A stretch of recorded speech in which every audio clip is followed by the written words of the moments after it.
Now let's talk about what letter of the alphabet you want to make with your arm. So we most often are taught an L, which is our original starting point, but when we get our hand underneath the ball and we get our wrinkle on our wrist, we ideally are making a C with our arm, with our elbow directly underneath the wrist in the basketball. Some common things that we find here is when they pull their arm back to their shoulder, they make a V.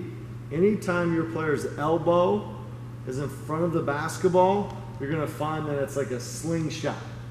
So it's here, it's going to come out real flat and low.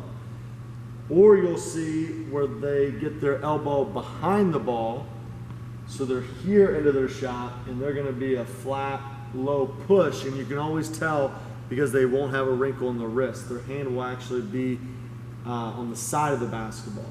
So ideally, we're elbow under C and not a V, because we'll get a sling shot, or elbows behind, and it's going to end up being a push shot. So talking again about your ideal C position, elbow underneath your wrist, which will be in alignment with the basketball. Identify and make sure your players have a wrinkle in the wrist. That means they're under the ball. If we're in this C position, your players will be able to move that ball straight along their shooting line in a straight path to their set point.